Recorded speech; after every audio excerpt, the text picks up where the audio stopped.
Bonjour, bonsoir, tout dépendra de l'heure à laquelle vous regarderez cette vidéo.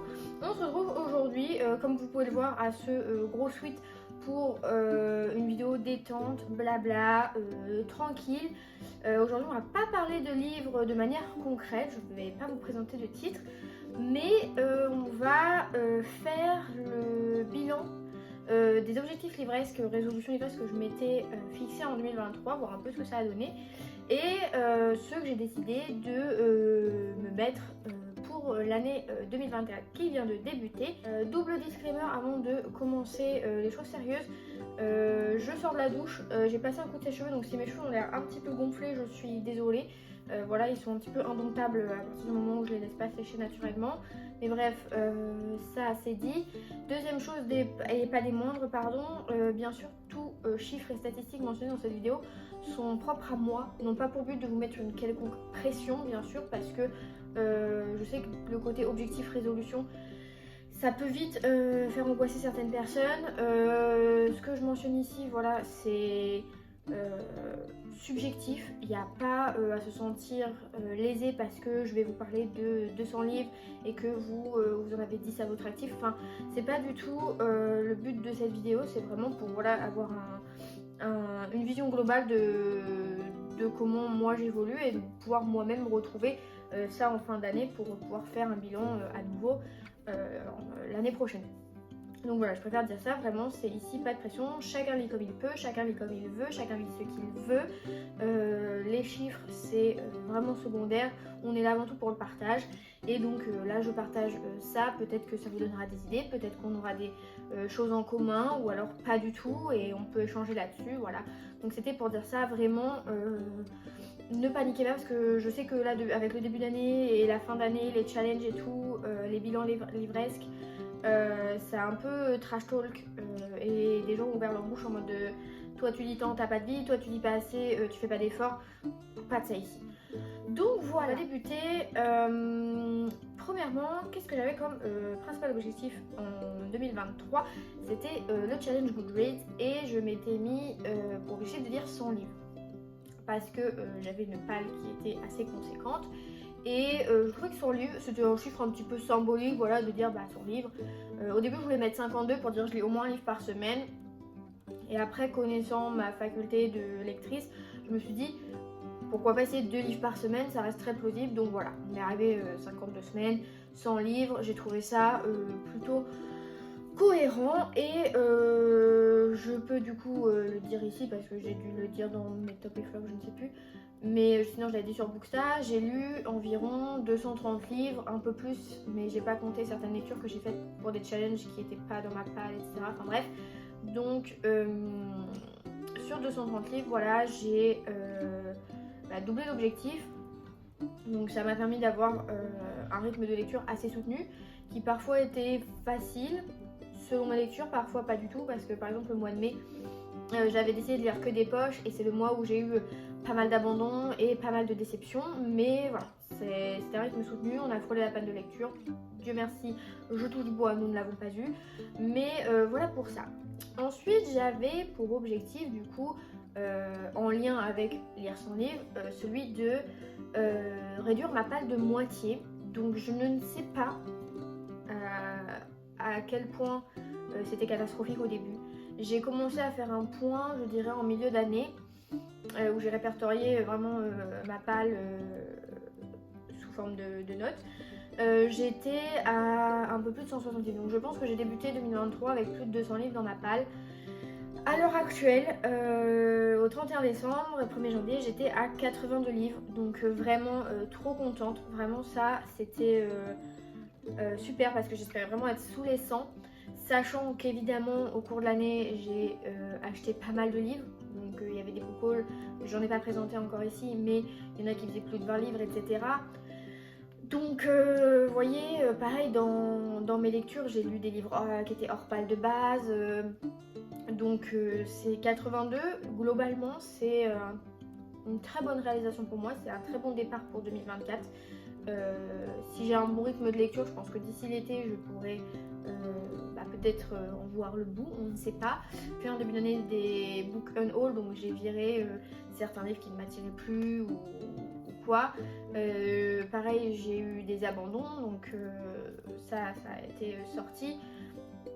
Donc voilà. Troisième objectif que je m'étais fixé, du coup, qui est en lien avec les deux autres, je voulais mettre la priorité sur la lecture des séries que j'avais en cours.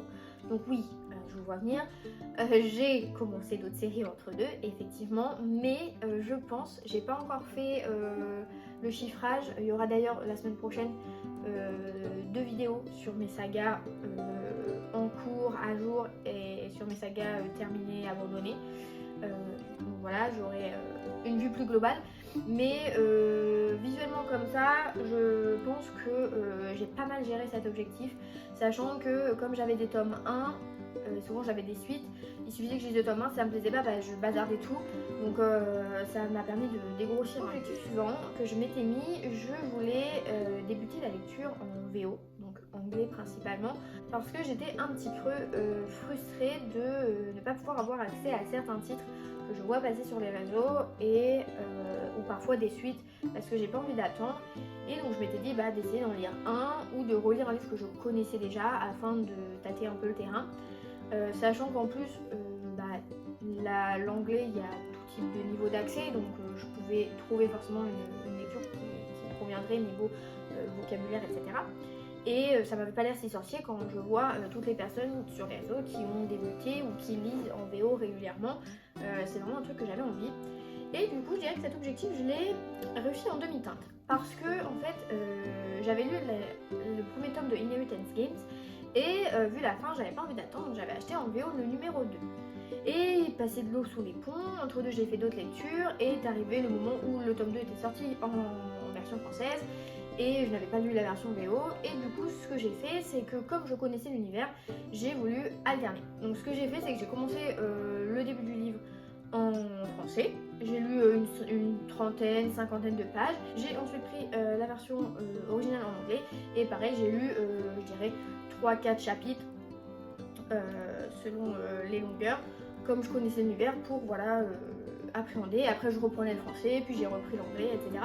Donc j'ai alterné et ça m'a plutôt convaincue, je me suis pas sentie perdue. C'est le peu de mots que je comprenais pas, j'en ai fait des recherches une fois que j'avais terminé le chapitre pour pas ponctuer ma lecture que de recherches sur le vocabulaire.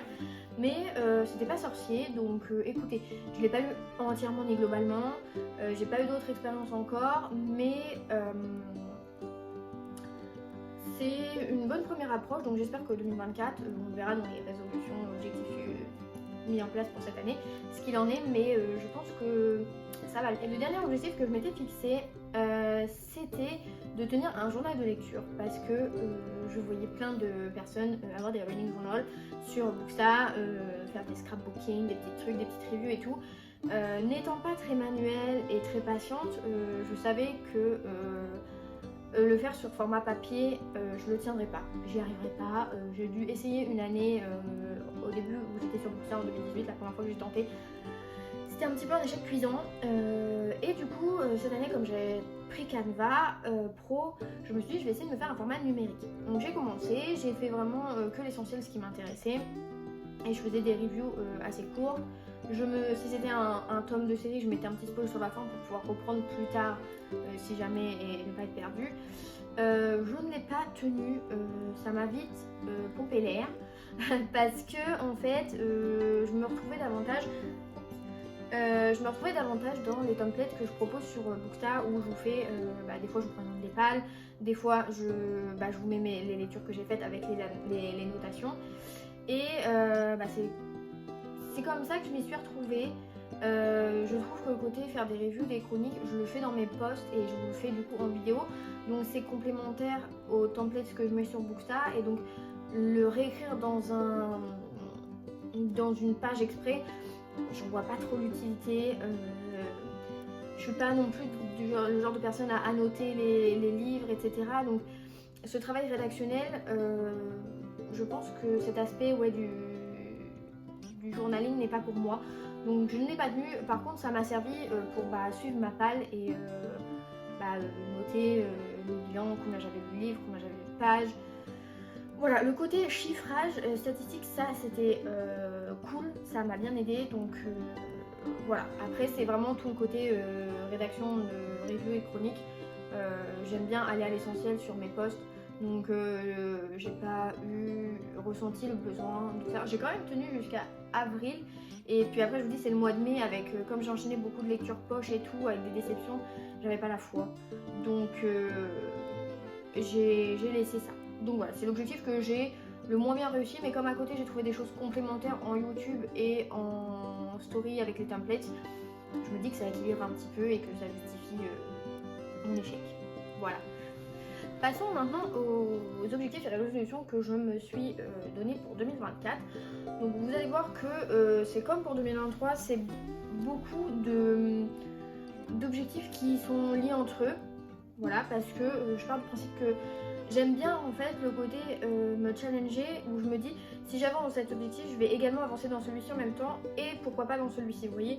Et donc du coup j'ai l'impression de faire 3 objectifs à la fois plutôt que un par un, comme on peut des fois se donner dans la vie perso, tiens, aller au sport à telle fréquence, manger tel truc à telle fréquence, vous voyez, c'est assez disparate, alors que là avec la lecture, je trouve que c'est assez en corrélation, donc j'apprécie fonctionner comme ça. Après voilà, chacun libre de faire comme il veut. Donc commençons tout de suite. La première est du coup la même que pour 2023, c'est le challenge Goodreads. Et cette année, je me suis mis l'objectif de lire 200 livres. Alors, c'est un objectif atteignable ou non, et si je ne le réussis pas, je ne serai pas frustrée, parce que en démarrant l'année avec 82 livres dans ma palle, pour arriver à 200, il faudrait que j'en achète beaucoup, sachant que je ne l'ai pas mentionné, mais dans ma palle, je ne compte pas tout ce qui est graphique, BD, manga, album, etc. Parce que mon point de vue là-dessus, c'est que c'est des choses qui se lisent relativement facilement. Donc si je cumule, je sais pas, 7 BD dans ma palle BD, il suffit qu'un dimanche après-midi, je me motive, j'enchaîne les 7 et je suis à jour. Donc voilà, dans les 82, il n'y a vraiment que les romans. Tout ça pour dire que voilà, je commence avec 80 livres, donc en lire 200, à moins que je lise les One Piece, ce qui n'arrivera sans doute pas parce que je ferai une overdose avant d'arriver à la fin, mais je me dis que voilà, en ayant lu 230 cette année, c'est quelque chose de faisable, mais comme j'en ai 82 dans ma palle, le but c'est pas non plus d'engloutir des livres, d'acheter des livres compulsivement pour atteindre cet objectif. Donc voilà, c'est 200, c'est oui, non. Déjà quand j'arriverai à 82, ce sera parfait parce que ça veut dire que ma palle sera à jour. Et ça me permet de rebondir sur l'objectif suivant qui est évidemment de vider ma palle, d'être à jour dans ma palle, de pouvoir avoir le plaisir de dire aux gens quand ils viennent t'as lu tout ça, et que je puisse dire oui, que je puisse parler de chacun des livres, que quelqu'un puisse prendre un livre au hasard et que je puisse en parler. C'est vraiment ça que j'aime, de toute façon c'est ça que j'aime dans le métier de libraire déjà de base, donc forcément dans le perso c'est pareil.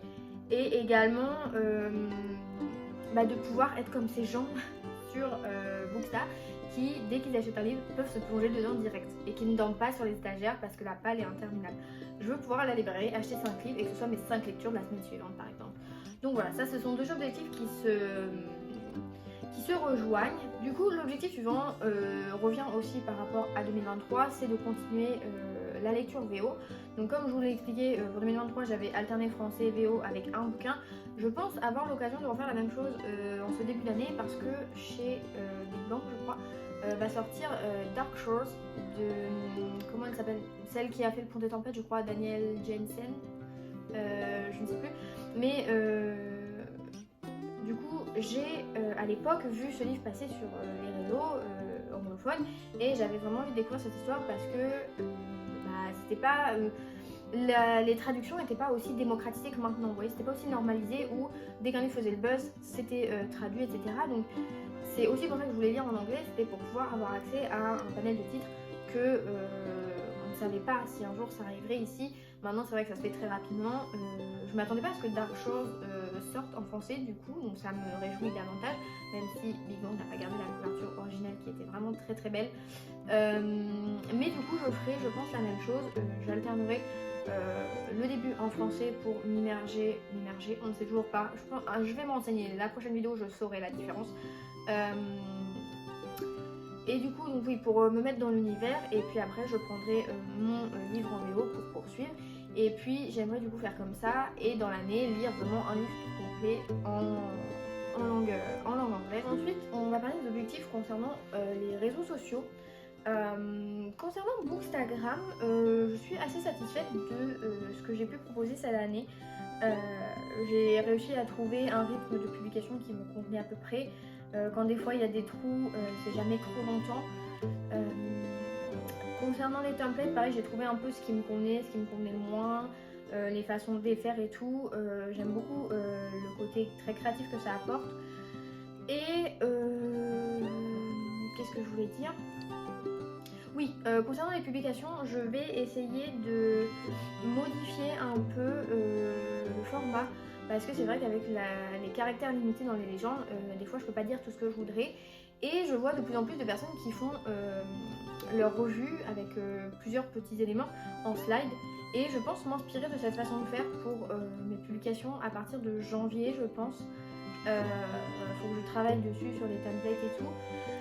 Mais je pense faire comme ça parce que ça me permettra de pouvoir parler plus et d'aller à l'essentiel et j'ai pas l'impression que les filles ou garçons qui font ça perdent énormément de visiter. Je pense que c'est d'ailleurs peut-être plus intuitif pour les gens de slider. Donc pourquoi pas essayer ça, évidemment sans faire des copier-coller ou des plagiats, mais juste m'inspirer du format pour pouvoir parler plus. Voilà, parce que des fois c'est un petit peu frustrant, donc heureusement je peux m'étaler un peu plus dans les vidéos. Mais voilà. Après, statistiquement parlant, parlons chiffres, j'aimerais d'ici la fin de l'année être à 800 abonnés. Voilà, si on doit parler chiffres, c'est quelque chose que j'aimerais bien. Après, voilà, je ne suis pas dans l'optique. Je pense que je referai une vidéo blabla sur ça, sur ma façon de voir la lecture, les réseaux sociaux, etc. Je suis pas dans l'objectif de décrocher des partenariats, c'est pas ma priorité pour le moment. Mais ce que j'ai envie, c'est de pouvoir toucher, quand je dis 800, c'est un plus grand nombre de personnes et que je puisse proposer des avis sur tout type de lecture.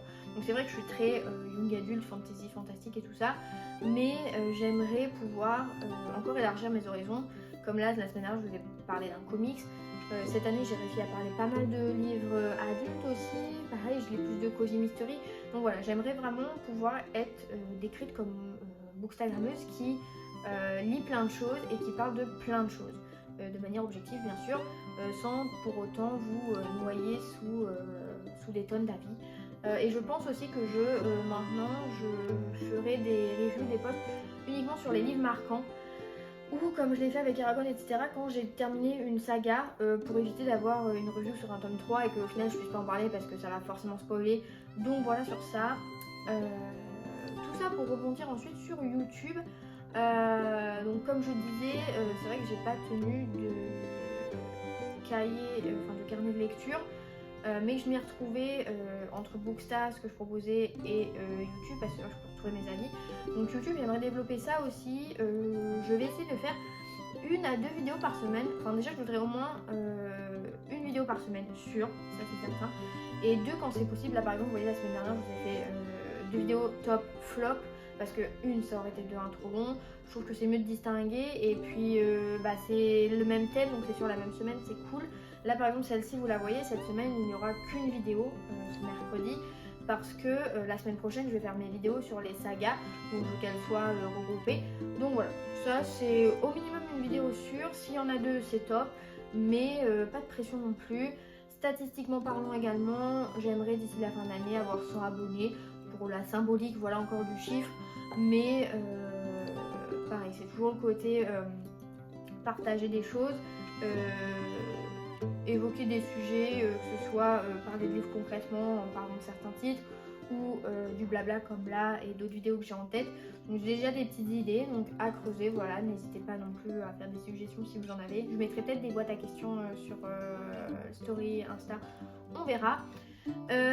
Et finalement TikTok, j'aimerais être plus régulière sur TikTok, mais c'est vrai que c'est un réseau qui me laisse un peu pantoise dans le sens où tout va très vite là-dessus, donc c'est quelque chose qui pourrait m'aider à devenir peut-être plus concise parce que des fois j'ai tendance à trop m'étaler et c'est vrai que quand on a une durée limitée, il faut aller à l'essentiel et donc on s'éparpille pas. Et j'aimerais être plus régulière sur ça, proposer peut-être des choses comme je l'ai déjà fait, des top 5 mangas préférés, des petites reviews express, etc. Mais là vous voyez déjà j'avais 2 TikTok de prévus pour la semaine dernière par rapport à mes vidéos top et flop. Ils ne sont pas postés parce que en fait j'ai pas le réflexe de penser TikTok. Autant Instagram c'est ancré, YouTube aussi parce que je regarde des vidéos, je me sers de ces réseaux, mais TikTok c'est fouillis, c'est le bazar et du coup quand j'arrive là-dessus je suis vite perdue. Donc voilà, j'aimerais être plus régulière dessus. Je dis pas que je posterai 5 TikTok à la journée, faut pas déconner, mais si je peux au moins en poster un par semaine, ce serait cool. Comme faire des petits réels sur Insta aussi, ça ce serait bien parce que l'algorithme n'a pas l'air trop méchant avec cet aspect-là. Donc voilà pour ça. Dernière résolution qui regroupe un peu à la fois la lecture en tant que telle et les réseaux sociaux, c'est que je vais retenter l'expérience du reading journal, mais pas comme j'avais fait un peu à l'arrache. Là j'ai acheté le reading journal que propose Valentine, Littérature Witch, sous format numérique, donc c'est via l'application Goodnotes sur iPad. Enfin c'est Apple, je sais pas si c'est encore sur Windows, je crois que ça arrive sur Windows, enfin Android. Bref, je veux pas dire bêtises, mais je trouve son objet, enfin ce qu'elle propose, son produit, très ludique et très intuitif. Là j'ai commencé à l'appréhender, donc c'est vrai que c'est pas un format sur lequel je suis très friande parce que je sais pas, il faut que j'appréhende l'application d'une et puis la façon de faire. J'ai acheté un stylet pour tablette, vraiment j'ai l'impression d'être du siècle dernier. Mais c'est très cool, il y a énormément de possibilités de façon de faire. Donc moi j'ai épuré de façon à garder vraiment les pages qui me parlaient vraiment, pour lesquelles je me servirais. Ce que j'apprécie c'est que je vais pouvoir noter mes lectures, enfin mon nombre de pages lues par jour, et ça j'ai vraiment envie de voir pour pouvoir faire une moyenne pour moi. Et pareil, voir lister ce que j'achète, voir l'évolution de ma palle, où là je pars avec un chiffre où je sais, vraiment là je pars pas dans le flou comme en 2023, mais je pense que ça va bien m'aider et que ça je vais avoir moins de mal à le tenir parce que ma tablette je m'en sers pour lire, donc je pense que je vais être plus, vous voyez, d'avoir plus le réflexe d'alterner entre hop l'application, paf, noter les trucs. Je pense que ça va être mieux que de devoir allumer le PC, Canva, etc. Donc voilà pour ça, on a fait le tour. C'était du coup mon bilan 2023 résolution et celle que je me fixe pour 2024. Bien sûr, encore une fois, ce sont des objectifs propres à moi. Si vous, votre objectif c'est de lire un livre par mois, c'est déjà très bien. C'est de lire 5 livres dans l'année parce que vous avez une vie sociale ou professionnelle vraiment très importante. Le but c'est de se dégager du temps pour lire si vous en avez envie, ne pas se forcer parce que plus on se force à lire, moins on aime ça. Trouvez le genre que vous aimez, n'hésitez pas à aller en librairie, à dire ce que vous aimez, parce qu'il suffit d'un truc, il suffit que le libraire il vous trouve le livre sur le sujet qui vous intéresse et après ça déclenche des trucs. Pour avoir eu des expériences comme ça, vous savez, il suffit qu'il y ait un gamin qui arrive et il a pas envie de lire mais il a aimé tel animé, vous lui refilez un manga qui parle de la même chose, ou s'il y en a un qui a bien aimé Hunger Games mais il veut pas lire les romans, vous lui refilez une BD dystopique. Vous pouvez créer des lecteurs. Bien sûr, pas de pression cette année, on continue à lire comme on veut, comme on peut, ce qu'on veut, on se fait plaisir, on fait des belles découvertes ou non. Voilà, mais pareil, toujours dans la bienveillance. C'est pas parce qu'une personne lit 30 livres par mois qu'elle n'a pas de vie, c'est pas parce qu'une personne en lit 2 qu'elle fait pas d'efforts pour se trouver du temps. On n'est pas dans la vie des autres, donc on ne sait pas comment ils lisent, comment ils fonctionnent. Pour certains, la lecture c'est une vraie passion, pour d'autres c'est juste un passe-temps d'été au bord de la piscine. Donc voilà, on lit pas du tout tous de la même manière non plus. Moi, si j'ai ce rythme de lecture là, c'est parce que je lis rapidement de base. Mais il y a des gens pour qui il faut se concentrer, donc ça va prendre plus de temps de lire un bouquin. C'est comme ça, il n'y a pas d'échec, il n'y a pas de défaite. Chaque chose peut être une petite victoire si vous voulez l'interpréter comme ça. Donc voilà, sur ce, je vous souhaite de très belles lectures à venir. Là moi pour ma part, vous voyez, j'ai un tout petit rythme de lecture en ce début d'année, donc c'est le temps de se remettre dedans, puis je fais d'autres choses aussi, donc c'est comme ça et je ne culpabilise pas. C'est vraiment le maître mot, c'est de ne pas se culpabiliser soi-même, de ne pas réussir à lire. Parce que ça se trouve, mon bilan de janvier fera 10 livres et puis celui de février en fera 22. Donc voilà, je vous laisse sur ces bonnes paroles. N'hésitez pas à me partager vos résolutions ou vos objectifs livresques que vous vous donnez, ce que vous aimeriez faire. Je vous souhaite une bonne journée parce qu'à l'heure où je posterai cette vidéo, ce sera le matin. Donc je vous souhaite un bon mercredi et je vous dis à la semaine prochaine pour une autre vidéo. Salut!